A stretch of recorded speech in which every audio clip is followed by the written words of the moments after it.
Annyeong! Come with me as I try this DIY baking experience at idimbakery.ph. Thank you! Ayan, so mix-mix lang tayo dito kasi hindi namin na-videohan yung kung paano namin na-set up yung mga ingredients and na-mix. So, habang naghihintay, maluto yung aming cake. Yan, nag-try muna ako ng DIY coffee here. And yan, pwede mo i-print yung kahit anong image mo sa yung coffee. So, I tried picture ni Yoongi. So, tignan natin kung gwapo yung kakalabasan. Siyempre, gwapo yan kasi si Yoongi yan, di. So, ayan na.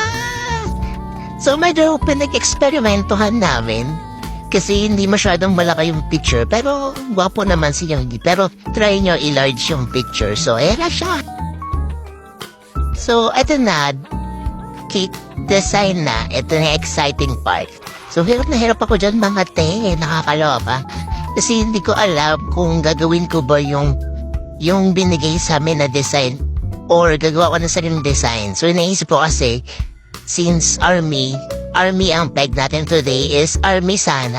So, hindi ka magawa mga pi. Kaya, ayan. Yan, paulit-ulit ako. Naisip ko kasi kung anong gagawin kong design. So, yan. So, I think meron na akong napito dito. Naisip na design. So, ulitin ko na naman. So, tinry ko na dito yung design ni IDIM na yung may ice cream cone sa ibabaw. So, try ulit si bakla. Kaso kitang-kino na siya.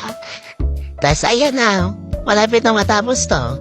Hiniram ko pa yung icing ng katabi ko. So, yan. Tapos na siya. Kinakuha ko pa yung kasama ko kasi gusto magpasikat. Ayan yung result. Yun lang. Thank you. Bye!